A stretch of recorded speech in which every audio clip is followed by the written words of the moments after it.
Good morning, friends. Welcome to your first class of financial accounting.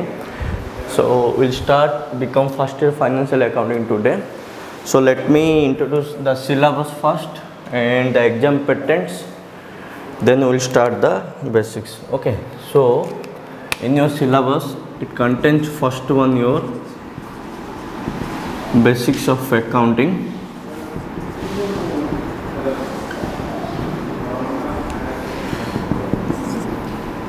Then accounting process,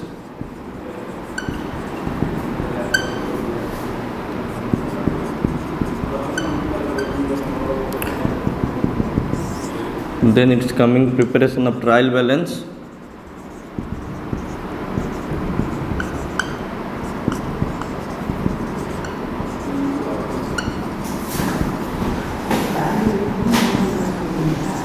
concept and convention,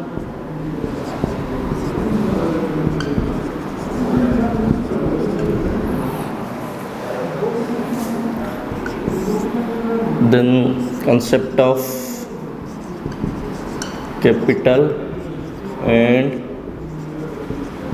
revenue expenditure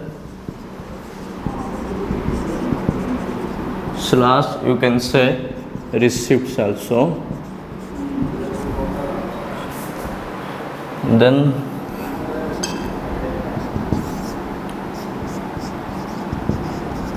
final account,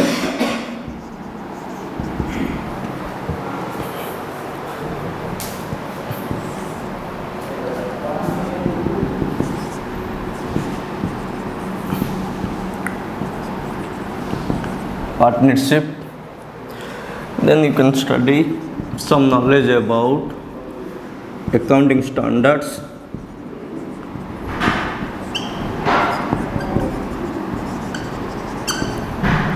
here you can cover both Indian accounting standard that we can say indices and IFRS, International Financial Reporting Standard. There is no deep required. It's normally as a knowledge basics, some theory part we need to cover in this category.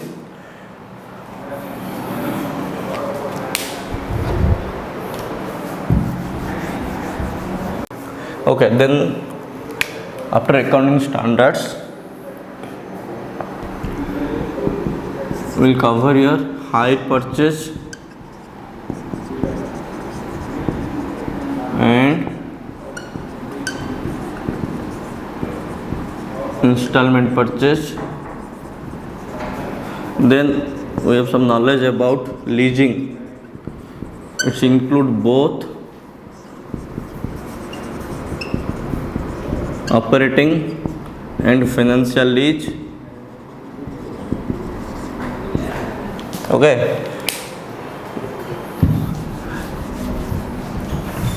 Then we'll cover your branch and departmental accounting.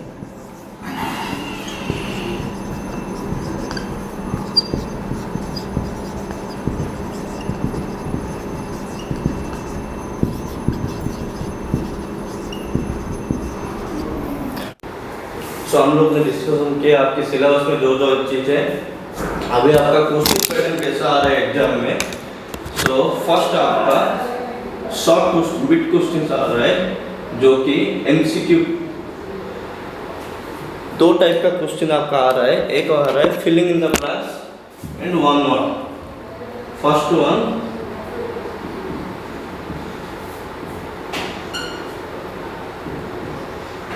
Filling in the blanks, जो कि 1 mark each 6 question आएगा। Next आपका आ रहा है 1 word same thing 1 mark each 6 question. Then third part will be your short questions,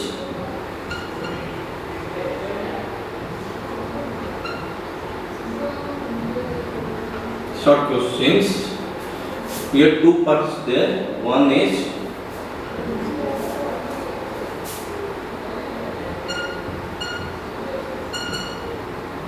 three sentence answers, 2 marks into 8 16 marks. Then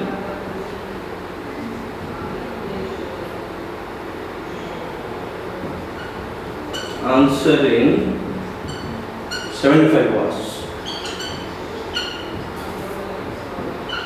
3 mark each, 8 questions, 24 marks.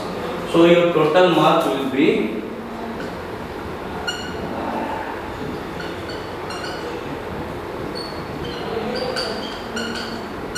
80 marks. Total your 80 marks. Okay. Then your last part was long answer type.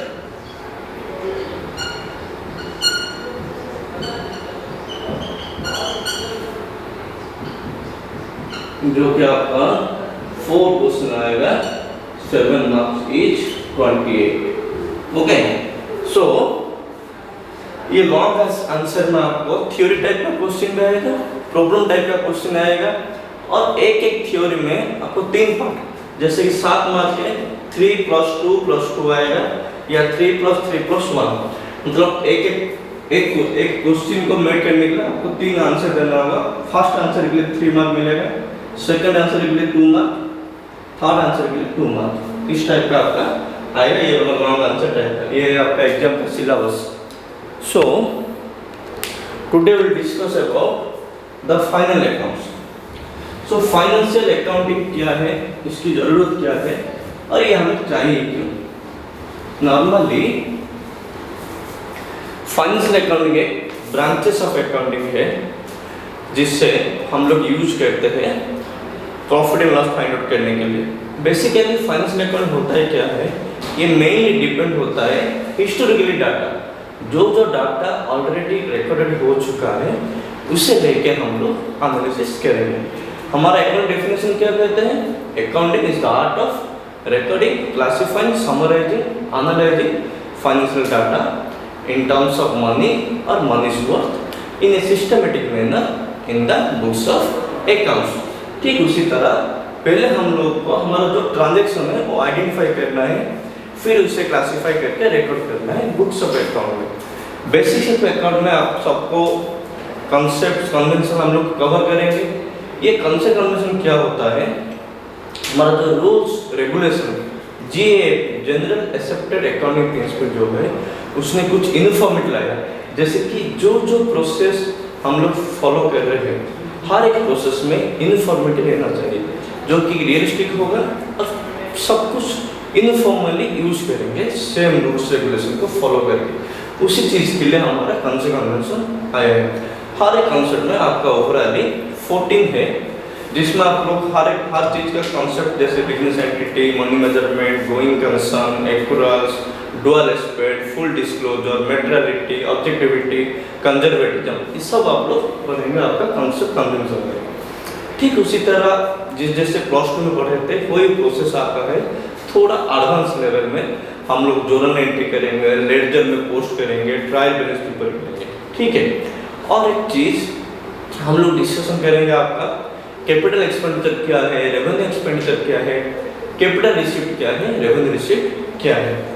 फिर उसके बाद हम लोग prepare करेंगे final account. Final account क्या है, जो transaction हमने फुल ईयर प्रिपेयर किया उस ट्रांजेक्शन को लेके एनालिसिस करके जो रिकॉर्डेड ऑलरेडी है बुक्स ऑफ अकाउंट में, जिसका हमने जोनल किया है, लेडजर किया है और ट्रायल बैलेंस भी प्रिपेयर किया, उस डाटा को लेके हम लोग फाइनल अकाउंट प्रिपेयर करेंगे.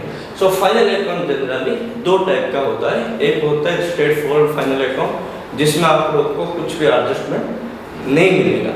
दूसरा टाइप का है कुछ ट्रांजेक्शन जो रिकॉर्डेड नहीं हुआ है और करंट ईयर में हमको उसे एडजस्टमेंट करना है, क्योंकि हमारा क्या होता है कॉन्सेप्ट कन्वेंशन के हिसाब से अगर कुछ ट्रांजेक्शन इस ईयर का हुआ है वो रियलाइज हुआ है कि नहीं हुआ है, पर उसको हमें प्रोवाइड करना है बुक्स ऑफ अकाउंट में, मतलब उस सब को हम लोग बुक्स ऑफ अकाउंट में शो करना है. इसलिए जो ट्रांजेक्शन ट्रायल बैलेंस के बाहर आप लोग को मिलेगा उस सब को हम लोग एडजस्टमेंट करके फाइनल अकाउंट प्रिपेयर करेंगे. तो फाइनल अकाउंट प्रिपेयर करने के लिए हमें अपना जो 3 चीज़ है, एक है ट्रेडिंग अकाउंट, एक है प्रॉफिट एंड लॉस अकाउंट, दूसरा है आपका बैलेंस शीट. ठीक है। सो trading profit and loss account में हमें मिलेगा ग्रॉस प्रॉफिट या ग्रॉस लॉस, नेट प्रॉफिट या नेट लॉस। बैलेंस शीट से हमारा financial positions. So balance sheet में क्या आता है, एज पर डुअल एस्पेक्ट में आपका asset equal to liability plus capital, जिसको हम लोग अकाउंटिंग इक्वेशन भी बोलते हैं। तो लायबिलिटी प्लस कैपिटल मतलब कैपिटल का मीनिंग है जो ओनर का इक्विटी, जो ओनर्स का कैपिटल है, ओनर्स का ड्राइंग से वो आएगा एक पार्ट। जो आउटसाइड लायबिलिटी जिसके यूज से हम लोग कुछ पैसा लाए हैं, एक जिसके बावजूद हम लोग कुछ एसेट खरीदे हैं, वो सबको लायबिलिटी बोलते हैं, जो कि आउटसाइड लायबिलिटी ये भी आएगा। और आपका टोटल एसेट्स, जनरल आपका करंट एसेट जो है, फिक्स एसेट जो ये सब रिकॉर्ड होगा बैलेंस शीट में। फिर आपका आ रहा है पार्टनरशिप। पार्टनरशिप मतलब क्या होता है, जैसे सोल ट्रेड बिजनेस होता है, ठीक उसी तरह पार्टनरशिप भी होता है। पार्टनरशिप मतलब 2 और मोर पर्सन म्यूचुअल एग्रीड होके बिजनेस स्टार्ट करेंगे, जिसको वो लोग पार्टनरशिप बिजनेस बोलते हैं। पार्टनरशिप का नॉर्मल बेसिकली वही चीज आपको आएगा 4 थिंग, एक आएगा admission, retirement, death of partner. इस सब का अकाउंटिंग ट्रीटमेंट कैसे होता है, इस सब हम लोग पढ़ेंगे पार्टनरशिप पार्ट में। फिर आपका आ जाता है डिफरेंट काइंड ऑफ अकाउंटिंग, जैसे कि आपका branch and department. So basically branch and departmental accounting क्या होता है, जैसे समझ लो कुछ भी कंपनी, जैसे बैंक ले लो, आईसीआईसी बैंक का, उसका हेड ऑफिस एक ही प्लेस पे होगा, पर ऑल ओवर इंडिया उसका बहुत सारा ब्रांचेस होगा। ठीक उसी तरह वो ब्रांचेस को डिवाइड किया होगा स्टेट वाइज, हर एक स्टेट में कितने कितने ब्रांचेस है, विलेज में कितने हैं, जहाँ एक एरिया में कितने वो सब ब्रांचेस। फिर ऑल ओवर इंडिया में कितना स्टेट है, उस चीज में कितना ब्रांच, और हर ब्रांच डिवाइड करेंगे। इससे उसका फायदा क्या होगा, हर एक ब्रांच का वो सेपरेट अकाउंटिंग प्रिपेयर करेंगे। सिर्फ उसी ब्रांच का कितना एक्सपेंसेस हुआ है, कितना ट्रांजेक्शन हुआ है, सिर्फ उसी ब्रांच के प्रॉफिट और कैलकुलेशन करेंगे डिफरेंट ब्रांच अकाउंट में। यह हमें क्यों चले, अगर मैं ब्रांच अकाउंट को डिवाइड अपनी ब्रांच के हिसाब से नहीं करूँगा, जैसे जैसे मेरा बिजनेस ग्रो होगा, मेरा नंबर ऑफ ट्रांजेक्शन इंक्रीज होकर जाएगा। इससे प्रॉब्लम क्या होगा, हम लोग अगर एक ही बुक्स ऑफ अकाउंट प्रिपेयर करेंगे तो हमें बहुत प्रॉब्लम होगा डाटा कलेक्शन करने के लिए, उससे एनालिसिस करने के लिए, फिर सेम को इंटरप्रेट करके डाटा को प्रिपरेशन करने के लिए। इसीलिए इस सब लिमिटेशन को ओवरकम करने के लिए हमारा ब्रांच अकाउंटिंग बहुत ज़रूरत है। अगर हम लोग हर एक ब्रांच के हिसाब से कुछ डाटा प्रिपेयर कर लें, सिर्फ ब्रांच का डाटा लेके हम लोग एनालिसिस कर सकते हैं अपना account, final account. Same trading profit loss से थोड़ा इंटरलिंक है, बस क्वालिटी या एक्शन वाइज थोड़ा डिफर आता है, वर्क वाइज ऑल्सो डिफर आता है। ठीक उसी तरह का आता है department account. Department account means समझ लो एक शॉप है, उसके बहुत सारा डिपार्टमेंट, ह्यूज शॉप है, बहुत सारा डिपार्टमेंटल शॉप है। जैसे आपका नाम सुना है वॉलमार्ट और अमेज़न, ये सब क्या है, इसका जो बिजनेस, इस सारा का सारा बिजनेस एक ग्रुपिंग बिजनेस होता है। ग्रुपिंग बिजनेस मतलब एक ही स्टोर पर आपको बहुत सारा ब्रांड, डिफरेंट ब्रांड का भी आपको मिल सकता है सामान। तो उससे क्या होगा, वो अगर सारा ब्रांड के ऊपर मिला रहेगा, उससे प्रॉब्लम हो जाएगा एक्चुअली उसका प्रॉफिट किस ब्रांड से कितना मिल रहा है। वो सब पता चलने के लिए उसने क्या किया, हर एक डिपार्टमेंट वाइज अकाउंट प्रिपेयर करना। मतलब मुझे इस डिपार्टमेंट से कितना आ रहा है, दूसरा डिपार्टमेंट से कितना मिल रहा है, दूसरा डिपार्टमेंट प्रॉफिट हो रहा है या लॉस हो रहा है, वो सब पता चल रहा है। अगर मैं कंबाइन कर लूँगा, समझ लो एक डिपार्टमेंट मुझे पूरा प्रॉफिट हो रहा है, दूसरा डिपार्टमेंट लॉस में चल रहा है, पर अगर मैं कंबाइन प्रिपेयर कर लिया तो मुझे क्या होगा, प्रॉफिट ही शो करेगा, पर पता नहीं चलेगा कि दूसरा डिपार्टमेंट हमारा लॉस से चल रहा है। इसलिए हर एक डिपार्टमेंट का अलग अलग प्रिपेयर करना है। और एक बात, अगर हम लोग डिपार्टमेंट अकाउंटिंग प्रिपेयर करेंगे तो उसी डिपार्टमेंट के लिए कितना कॉस्ट लगेगा वो भी पता चल जाएगा। उस डिपार्टमेंट के हिसाब से हमारा एक्सपेंसेस कितना हो रहा है, कमीशन कितना दे रहे हैं, सेल्स कितना हो रहा है, वो भी हमें इजीली पता चल ही जाएगा। ठीक है, हाँ समझ। फिर आपका आता है हायर परचेज या इंस्टॉलमेंट परचेज। ये क्या होता है, जैसे कि हमारा कुछ खरीदना है, हमारे पास पैसा नहीं है, हम लोग क्या करेंगे, किसी से हायर करके लेंगे। हायर मतलब कुछ दिन के लिए उससे लेंगे, उसको मंथली हम लोग कुछ पैसा देंगे। ठीक है, जैसे हमको कुछ एसेट्स खरीदना है या कुछ कंपनी जो कि हमें परमानेंट नहीं चाहिए, बस 6 महीने के लिए या 7 महीने चाहिए, फिर जब भी हमारा प्रॉपर्टी फुलफिल हो गया उसका कुछ यूज़ नहीं, तो हम लोग क्या करेंगे, अगर उसे खरीदेंगे, if you want to buy the same it will cost you more, so you will have to compare, उधर go for the higher purchase और will buy the same thing. So उसी लिए हम लोग हायर परचेस का use करते हैं कि हम लोग कुछ बाय करके और वो हम लोग कैलकुलेशन करेंगे। ठीक उसी तरह एक आता है इंस्टॉलमेंट परचेज। इंस्टॉलमेंट परचेज मतलब हम लोग एक साथ उसे पैसा नहीं देंगे। तो अगर एक मशीनरी का कॉस्ट 1 करोड़ है, उससे हम लोग समझ लो 10 साल ले लें, तो हर साल कितना आ गया, 10 लाख आ गया। हाँ 10 लाख आ गया। तो जो साल हमने उसे 10 लाख पेड किया वो धीरे धीरे उसका ओनरशिप हमें ट्रांसफर होगा। जब लास्ट में हम लोग पूरा पेड करके फिर हमारे पास उसको हम लोग बोलते हैं इंस्टॉलमेंट। जैसे आप लोग EMI पेड करते हो, इक्वेटेड मंथली इंस्टॉलमेंट, ठीक उसी तरह टोटल अमाउंट को डिवाइड हो जाएगा इक्वली, आप जितने ईयर ले रहे हो प्लान, उसी प्लान के हिसाब से आपका वो डिवाइड हो जाएगा। ये हो गया आपका hire purchase and instalment purchase. फिर आपका आता है लीजिंग। ये बहुत इंटरेस्टिंग कंसेप्ट है लीजिंग। नॉर्मली लीजिंग 2 टाइप का होता है, एक है फाइनेंशियल लीज, ऑपरेटिंग लीज। पर एज पर अमेंडेड, अभी जो IFRS अमेंडेड हुआ है, लीज कैटेगरी को एक ही टाइप में वो लोग रखे, कुछ भी डिवाइड नहीं हुआ है। हम लोग जो लीज प्रिपेयर करेंगे फाइनेंशियल लीज हिसाब से हम लोग देंगे, ऑपरेटिंग लीज में। बट आपकी बुक्स में 2 चीज़ है, तो दोनों हम लोग पढ़ेंगे। पर अमेंडेड हिसाब से लीज का अभी कुछ डिवाइडेड नहीं हुआ है, बस लीज मतलब एक ही लीज है, ठीक है।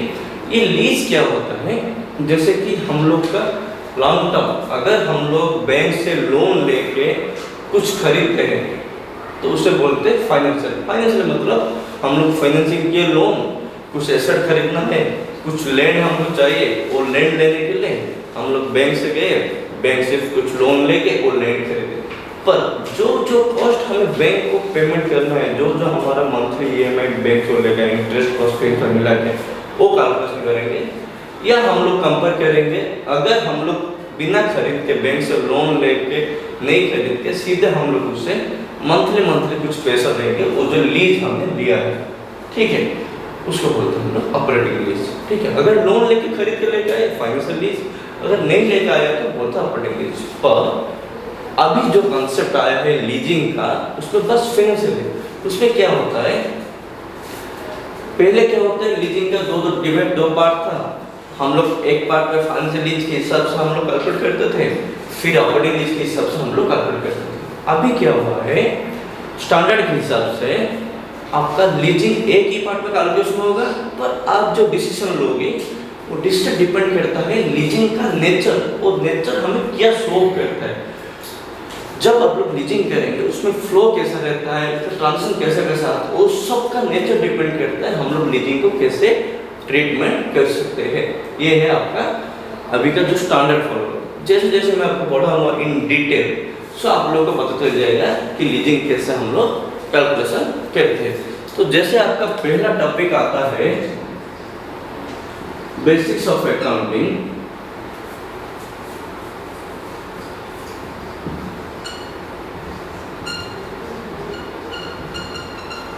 तो बेसिक्स ऑफ अकाउंटिंग नॉर्मली क्या होता है, इसमें आप लोगों का जर्नल एंट्री भी आएगा, इसमें आपका जर्नल एंट्री आएगा, ठीक है। सो बेसिक्स में जैसे आप लोग सारे, मुझे पता है क्लास 2 में आप लोग का बुक कीपिंग था, अकाउंटिंग का डेफिनेशन था, फिर आप लोगों ने अकाउंटिंग इक्वेशन किए होंगे। अकाउंटिंग इक्वेशन के बाद आप लोग का जर्नलाइज जो है जर्नलाइज करेंगे, जर्नलाइज लेजर, फिर ट्रेडिंग PL अकाउंट जो फाइनल अकाउंट ट्रायल बैलेंस होता है वो सब आप लोग खेलेंगे। तो मैं थोड़ा रिकैप करता हूँ। पहले हम लोग जो बेसिक्स में आप लोगों ने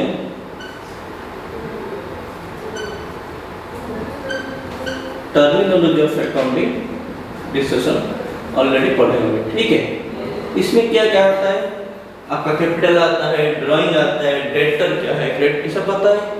कैपिटल मतलब जो ओनर ने स्टार्ट किया है उससे हम लोग कैपिटल बोलते हैं। जो ओनर को जरूरत है वो बिजनेस ऑर्डर के उसे हम लोग ड्राइंग बोलते हैं। डेटर मतलब अगर हम लोग किसी क्रेडिट सेल्स किया है उसे पैसा मिलना है, उसका हम लोग डेटर बोलते हैं। ठीक उस तरह हम लोग अगर किसी से क्रेडिट परचेज किए हैं, उससे हम उसे पैसा देंगे तो हमारे लोग हो गया क्रेडिटर। ठीक है, तो ये पार्ट आपने कवर किया। फिर आपका आता है जो process of recording the transaction. तो प्रोसेस रिकॉर्डिंग ट्रांजैक्शन मतलब एक चीज, दो चीज यहाँ पे आता है। एक आता है आपका इवेंट्स एंड ट्रांजैक्शंस। ठीक है, इवेंट्स एंड ट्रांजैक्शंस ये बहुत इजी है। सो ट्रांजैक्शन से पहले हर एक इवेंट होता है। ठीक है, मतलब occurring or in the occasion of or happening of something called events। जब भी कुछ इवेंट हुआ है, अगर इवेंट में हम लोग उसे monetary value in terms of money में अगर उसे हम कैलकुलेट कर ले, उसको हम लोग बोलते हैं ट्रांजैक्शंस। इवेंट हर एक चीज इवेंट्स होता है, जो जो होता है डे टू डे लाइफ में, हर एक चीज को हम लोग इवेंट्स बोलते हैं। अगर सेम इवेंट को हमने ट्रांजैक्शन मतलब मनी और मॉनेटरी वैल्यू में उससे हम डाल दिया, तो उससे हम लोग ट्रांजैक्शन बोलते हैं। इंक्लूजन ऑफ मनी, जैसे कि आप लोगों को अकाउंटिंग का डेफिनेशन बोलता है कि वो फिनेंशियल नेचर होगा जिसमें इन्वॉल्वमेंट होगा मनी या मनीज वर्थ। मनीज वर्थ मतलब इक्विवेलेंट टू मनी, जो कि अपने बाद में वो मनी में हमको मिल सकता है, उससे हम लोग बोलते हैं मनीज वर्थ। वो होता है इवेंट एंड ट्रांजैक्शन। तो चलो हमारा ट्रांजैक्शन हो गया, तो आप लोग क्या करते हैं, ट्रांजैक्शन होने के बाद उसे बुक्स ऑफ ओरिजिनल एंट्री में आप लोग रिकॉर्ड करते हैं, रिकॉर्डिंग ऑफ ट्रांजैक्शन। तो वो कैसा आता है, आपने पहले उसको जर्नलाइज करते हैं। ठीक है, तो हम लोग क्या करते हैं, जर्नलाइज का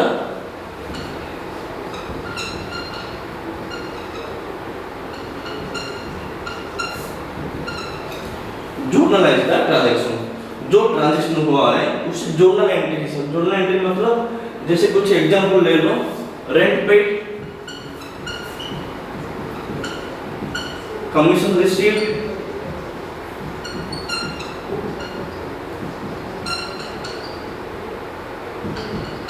कैपिटल इंट्रोड्यूस,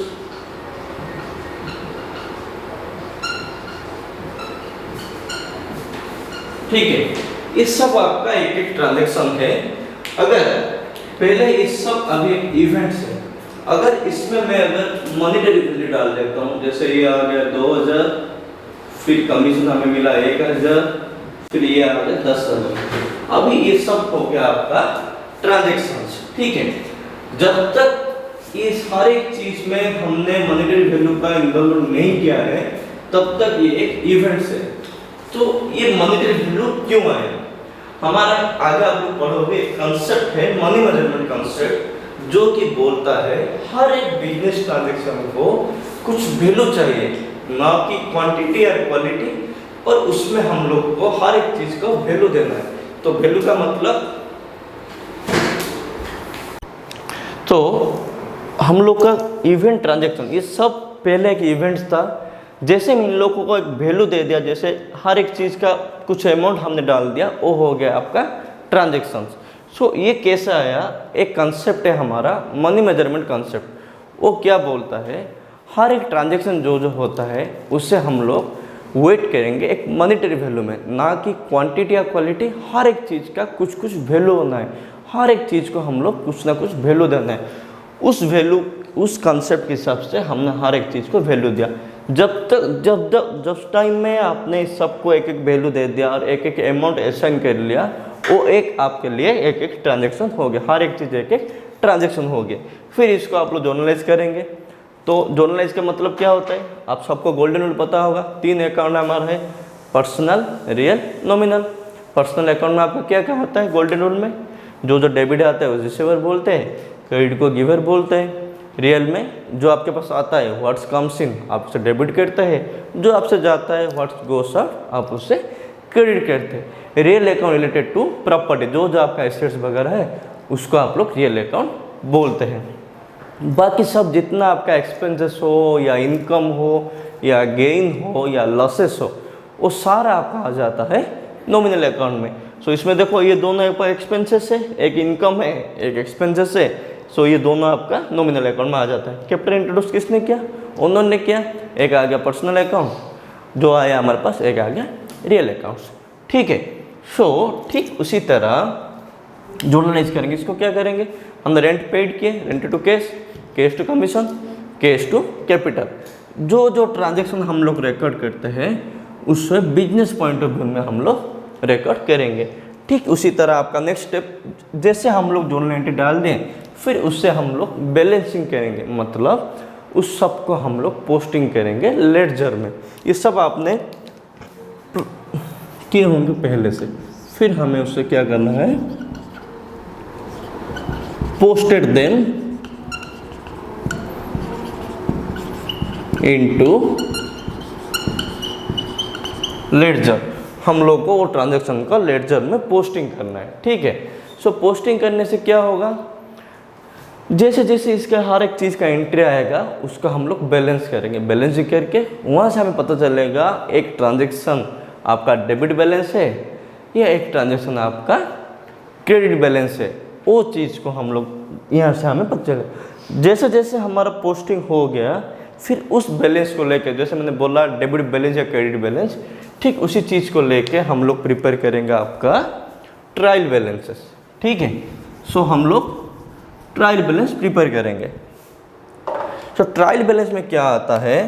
ये लेडजर को लेके जो जो बैलेंस हमें मिला ये लेडजर से, उस लेडजर को लेके हम लोग ट्रायल बैलेंस प्रिपेयर करेंगे। ये क्यों चाहिए?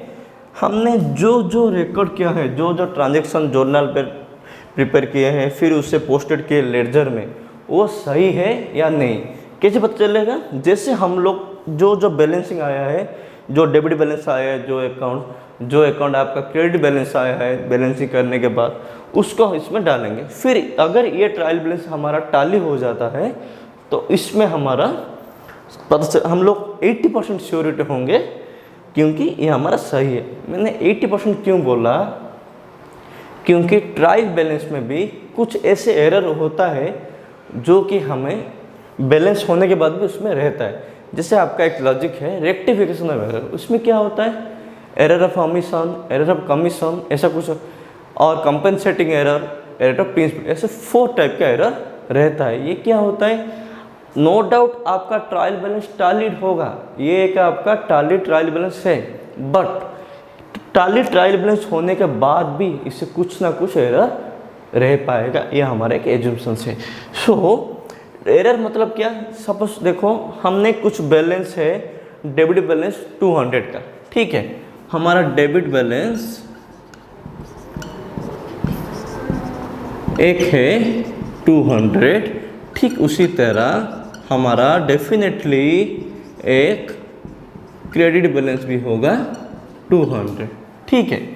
अगर हमने ये दोनों पूरा रिकॉर्ड ही नहीं किए, ये दोनों चीज़ डेबिट बैलेंस जो है आपका 200, क्रेडिट बैलेंस जो है 200, ये दोनों हमने ट्रायल बैलेंस रिकॉर्ड नहीं किए तो क्या होगा? डेबिट साइड से 200 कम आएगा, क्रेडिट साइड से भी 200 कम आएगा, फिर भी हमारा ट्रायल बैलेंस टैलीड रहेगा पर एरर भी रहता है।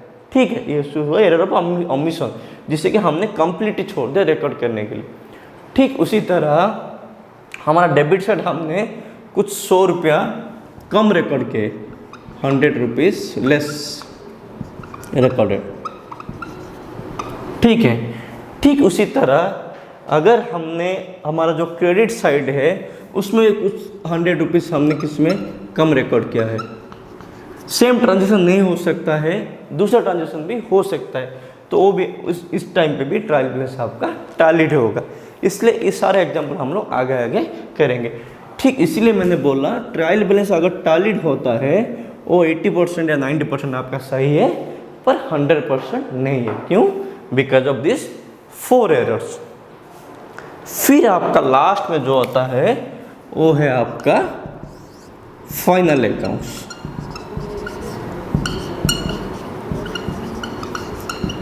ठीक है। सो फाइनल अकाउंट्स क्या होता है? ये फाइनल अकाउंट प्रिपेयर करने के लिए हमारा मोस्ट इम्पोर्टेंट थिंग है आपका जो ट्रायल बैलेंस है वो एक टैली ट्रायल बैलेंस होना चाहिए, ट्रायल बैलेंस आपका कंप्लीटली टैली होना चाहिए, तभी जाके आप लोग का जो फाइनल अकाउंट आप लोग प्रिपेयर करेंगे वो कंप्लीटली पिक्चर आपको ओवरव्यू देगा आपका फुल ईयर का बुक्स ऑफ अकाउंट में। ठीक है, generally as per books, as per हम लोग जो बुक्स हमें पढ़ते हैं उसी के हिसाब से फाइनल अकाउंट ईयर एंड में प्रिपेयर करते हैं। पर इन प्रैक्टिकली आप ये फाइनल अकाउंट कभी भी प्रिपेयर कर सकते हैं, कभी भी मतलब अगर आपका कंपनी, आपका ट्रांजैक्शंस आपको ये डिमांड करता है कि सेम थिंग अगर हम लोग एनुअली करेंगे हमें बहुत प्रॉब्लम होगा, नंबर ऑफ ट्रांजैक्शन ह्यूज रहेगा, there is some chances of missing some important transaction from the books of accounts, there is chances of mismatch in the decision makings, there is chances of analysing the books of accounts. ये सारा chances रहता है जिससे हम लोग problem face कर सकते हैं अगर हम लोग वो final account yearly once prepare करेंगे। अगर आपका सिचुएशन डिमांड होता है तो आप लोग वो मंथली प्रिपेयर कर सकते हैं, क्वार्टरली प्रिपेयर कर सकते हैं, फोर्टनाइटली, हाफ मंथली और यू कैन से ईयरली आप लोग प्रिपेयर कर सकते हैं। ठीक है, सो अगर आप लोग बिग इंडस्ट्री जब जाओगे तो वो सब नॉर्मली मंथली प्रिपेयर करते हैं अपना फाइनल अकाउंट, जो कि वो कहते हैं closing of books of account. Normally books of account मतलब क्या होता है, हमने जो ट्रांजेक्शन किया है, क्योंकि मैंने आपको पहले ही बताया है फाइनेंशियल अकाउंटिंग या financial data basically historical data होता है। जो डाटा आप लोग को पहले रिकॉर्डेड हो चुका है उस डाटा को लेके हम लोग को प्रिपेयर करना है हमारा फाइनल अकाउंट, इसलिए हम लोग बोलते हैं closing of books of accounts. एक बार आपका बुक्स ऑफ अकाउंट क्लोज हो गया, क्लोज मतलब हर एक बैलेंस को आपको क्लोज करना है। अगर वो बैलेंस आपको डेबिट बैलेंस आता है उसे क्रेडिट करके मतलब प्रॉफिट एंड लॉस अकाउंट को ट्रांसफ़र करके उस बैलेंस को क्रेडिट में डाल के उसे क्लोज करना है, इसलिए हम लोग उसे अदर वर्ड में बोलते हैं closing of books of accounts. ठीक है, सो नॉर्मली फाइनल अकाउंट में आपका 3 अकाउंट हम लोग प्रिपेयर कर रहे हैं बेसिकली। एक है आपका ट्रेडिंग अकाउंट, दूसरा है आपका, मैं शॉर्टकट में लिख रहा हूँ, profit and loss P&L account, तीसरा आपका एक स्टेटमेंट है जो कि हम लोग बोलते हैं बैलेंस शीट।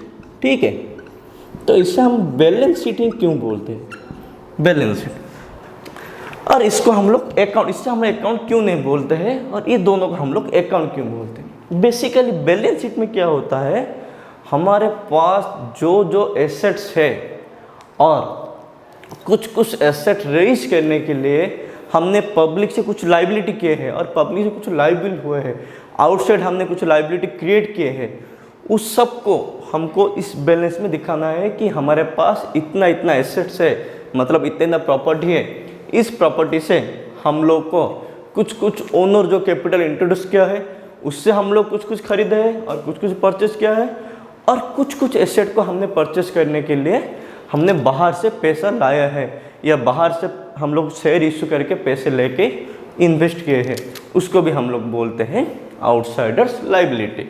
ठीक है, सो वो जो दिखाता है वो हमारा दिखाता है पोजीशन।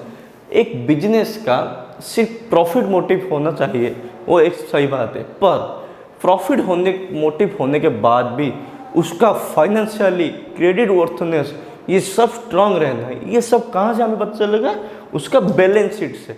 कैसे पता चलेगा, बैलेंस शीट जब आप लोग प्रिपेयर करोगी उसमें आपका जो लाइबिलिटी है वो रीपेमेंट का कैपेबिलिटी कितना है, बिजनेस का क्रेडिट वर्थनेस कितना है, वो क्रेडिट कितने टाइम पे टर्न ओवर होता है, कितने टाइम पे रिकवर होकर पेमेंट होता है, हम लोग कितना पेमेंट करते हैं, डेटर से कितने स्पीडली हमें पैसा मिलता है, वो सब पता चल जाएगा अपना बैलेंस शीट से। For trading profit and loss में अकाउंट में क्या होता है, ट्रेडिंग मतलब परचेज एंड सेलिंग। हम लोग गुड्स अगर मैन्युफैक्चरिंग कर रहे हैं तो तभी हम लोग प्रिपेयर करेंगे अपना मैन्युफैक्चरिंग और trading profit and loss account. अगर हम लोग बस परचेज एंड सेल कर रहे हैं तो सीधा हम लोग प्रिपेयर करेंगे हमारा trading account. Normally sole proprietor business जिसका होता है वो सीधे ट्रेडिंग अकाउंट प्रिपेयर करता है। अगर जिसका खुद का कंपनी है और खुद वो मैन्युफैक्चरिंग कर रहा है तो वो क्या करेगा, manufacturing trading profit and loss account prepare करता है। तो इसमें हमारा जो एक्सपेंसेस होता है परचेज करने के लिए और गुड्स को सेलेबल कंडीशन लाने के लिए वो सब रिकॉर्ड होगा। फिर प्रॉफिट एंड लॉस में अकाउंट में क्या आएगा, हमें जब भी गुड्स हमारा सेलेबल कंडीशन में आ गया, हम लोग उसे मार्केट पे सेल करेंगे। वो मार्केट पे सेल करने के लिए हम लोग जो जो एक्सपेंसेस करते हैं, जिसे हम लोग बोलते हैं कि आफ्टर सेल एक्सपेंसेस और आफ्टर सेल सर्विसेज, वो सब आपका आएगा प्रॉफिट एंड लॉस अकाउंट में। जो ट्रेडिंग अकाउंट में आपको मिल जाएगा ग्रॉस प्रॉफिट या ग्रॉस लॉस। उसी ग्रॉस प्रॉफिट को यूज़ करके हमारा जो जो इनडायरेक्ट एक्सपेंसेस है, जो जो एक्सपेंसेस हमें यूज़ करते हैं गुड्स को सेल करने के लिए मार्केट में, वो सब एक्सपेंसेस चार्ज करके या हमें कुछ इनकम मिल रहा है अदर वे, उसको मिला के हम लोग निकालेंगे अपना नेट प्रॉफिट और नेट लॉस। जो प्रॉफिट या लॉस आया वो किसका है? वो ओनर का है। इसलिए हम लोग क्या करते हैं, अपना बैलेंस शीट में कैपिटल जो है वो एक लाइबिलिटी होता है। लाइबिलिटी मतलब ओनर और बिजनेस दोनों डिफरेंट होता है एज पर बिजनेस एंटिटी के हिसाब से, ठीक है। सो ओनर का जो प्रॉफिट आया वो कैपिटल में हम लोग प्रॉफिट को ऐड करते हैं। वो प्रॉफिट कैसे? सबको पेमेंट होने के बाद जो जो एक्सपेंस है वो पेड कर लिया हमने, फिर डिविडेंड डिक्लेरेशन कर दिया, कुछ रिजर्व है वो रिजर्व भी हमने रख लिया बुक्स में। उसके बाद जो कैपिटल हमारे पास रहा वो सारा सीधे जाके कैपिटल प्लस प्रॉफिट में ऐड हो जाएगा। अपार्ट फ्रॉम दैट अगर उन्होंने कुछ ड्राइंग किया है वो हम लोग डिडक्ट करेंगे, वो अपना आएगा बैलेंस शीट में। ये आपका आ गया final account, trading profit and loss account. फिर आपका आता है, ये सिर्फ एक सोल ट्रेड बिजनेस के लिए प्रिपरेशन होता है। अगर हम लोग का बिजनेस कुछ पार्टनरशिप बिजनेस है हमारा, ठीक है। सो पार्टनरशिप बिजनेस में क्या होता है, मैं बस आपको एक ब्रीफ दे रहा हूँ। जब भी मैं क्लास इन डेप्थ शुरू करूँगा तभी हर एक चीज़ आपको मैं बताऊँगा, ठीक है। दूसरा आपका है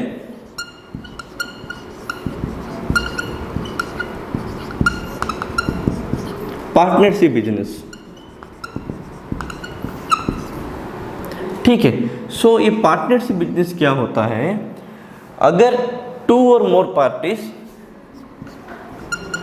टू और more parties with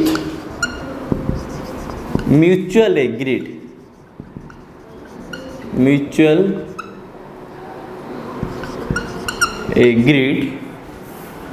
to form a business with the motive of profit sharing equally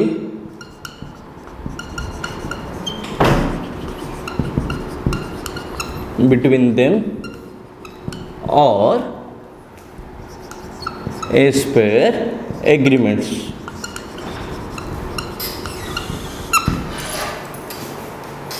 सो इसमें क्या होता है बेसिकली, पार्टनरशिप मतलब अगर टू और मोर पर्सन, जनरली एक पर्सन रहेगा, आपको सोल प्रोप्राइटर बोलते हैं, एक से दो हो गया तो वो पार्टनरशिप हो गया, दो से ज़्यादा जो भी आएगा वो आ गया पार्टनरशिप। ये कंपनी नहीं है, कंपनी जो डिफरेंट फ्रॉम पार्टनरशिप। वो अगर मिलके कुछ बिजनेस फॉर्म करते हैं, कुछ स्टार्ट करते हैं, उन दोनों के बीच कुछ एग्रीमेंट होता है। जो एग्रीमेंट में मेंशन होगा उनका प्रॉफिट शेयरिंग रेशियो क्या होगा, कौन कितना कमीशन लेंगे, सब कौन किस टाइप का पार्टनर है, हर एक डिटेल उसमें मेंशन होगा वो एग्रीमेंट में, जिसको हम लोग बोलते हैं पार्टनरशिप डीड, ठीक है। तो इसमें क्या आता है, नॉर्मली बेसिकली ब्लाइंडली अगर if you go, profit should be divided equally. But अगर आप लोग का कुछ डिफरेंट एग्रीमेंट है कि नहीं हमारा ये रेशियो रहेगा प्रॉफिट शेयरिंग का, उसी हिसाब से प्रॉफिट आप लोग शेयर कर सकते हैं। सेम वही बिजनेस, डिफरेंट क्या है, वो एक ही करता है, ये दो मिलके ये पार्टनरशिप चलाता है, ठीक है। तो इसमें हम लोग का पहले कुछ हम लोग दोनों बिजनेस शुरू किए, ट्रांजेक्शन हुआ, हर ट्रांजेक्शन हम लोग रिकॉर्ड करेंगे। हर ट्रांजेक्शन कैसे रिकॉर्ड करेंगे, from the point of view of partnership accounts. इसमें बेसिकली 3 टाइप का हमका रिकॉर्ड होता है। अगर पहले जो शुरू हुआ उसका अकाउंट होगा, फिर उसके बाद अगर कुछ न्यू पार्टनर एडमिशन होता है, न्यू पार्टनर एडमिशन, ठीक है, या कुछ रिटायर्ड हो जाता है,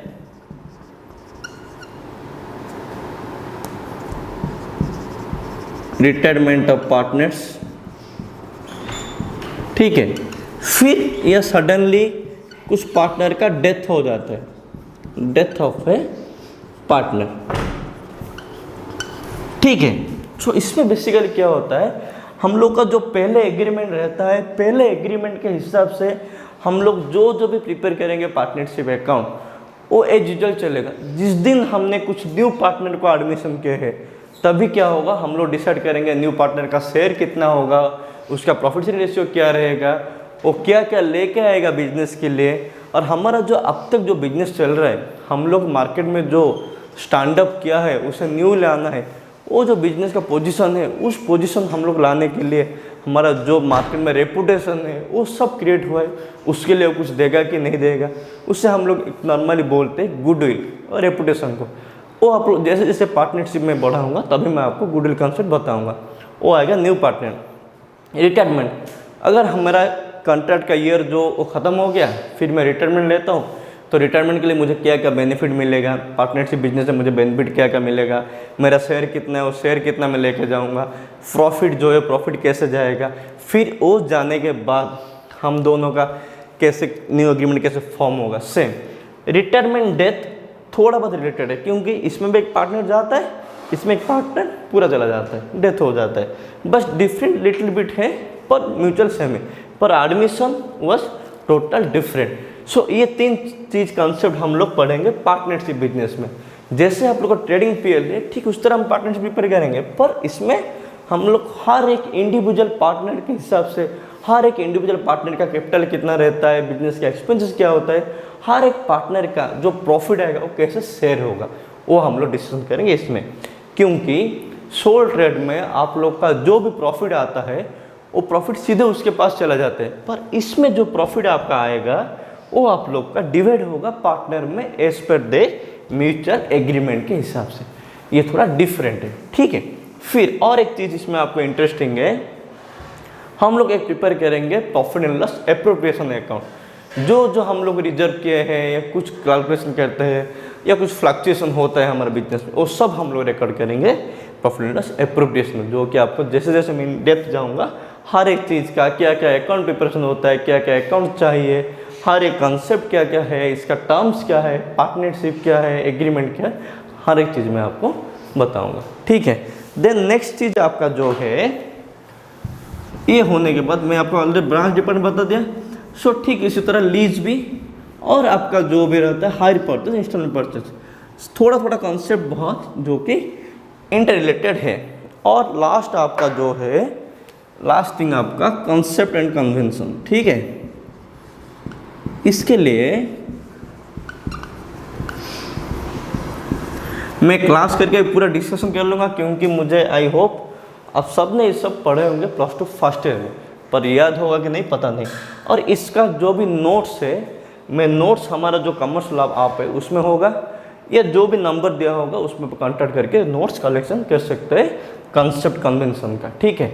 सो ये बेसिकली क्या होता है, मैंने जैसे बोला जो कि रूल्स रेगुलेशन फॉर्म करता है गैप, उसी की बेस हिसाब से हम लोग को हर एक चीज़ प्रिपरेशन करना है। जैसे मैंने बोला कि हमारा फाइनेंशियल ट्रांजेक्शन होता है, उसको as per base on money management concept. जैसे आपका आएगा अकाउंटिंग इक्वेशन, जो कि हम लोग बोलते हैं asset equal to liability plus capital, वो आता है as per dual aspect concept. जैसे मैंने बोला प्रोवाइड ऑल लॉसेस, वो आता है कॉन्सेप्ट ऑफ कंजर्वेटिज्म। ये सब आप लोग मिलेगा as per this concept and conventions. ये बेसिकली आपका जो इंट्रोडक्शन है, और आप फाइनल अकाउंट जैसे जैसे पढ़ेंगे। तो हम लोग कैसे शुरू करेंगे, पहले मैं आपका बेसिस ऑफ अकाउंट में जो जर्नल से कुछ जर्नल हम लोग करेंगे, फिर आप लोग जर्नल करके लेडजर पेपर करोगे, फिर ट्रायल बैलेंस करोगे, फिर वो अगर सही पे गया फिर हम लोग शुरू करेंगे फाइनल अकाउंट। फाइनल अकाउंट शुरू होने से पहले मैं आपको एक बार क्लैरिफाई करूँगा कैपिटल एंड रेवेन्यू एक्सपेंडिचर क्या है, रिसिप्ट क्या है, कि कौन सी चीज़ में रेवेन्यू को कैपिटल भी ट्रीटमेंट कर सकते हैं या रेवेन्यू को डेफर्ड भी ट्रीटमेंट हम लोग कर सकते हैं, वो सब हम लोग डिस्कशन करेंगे नेक्स्ट क्लास में। आपका क्लास आज तक इतना ही है, चलो थैंक यू।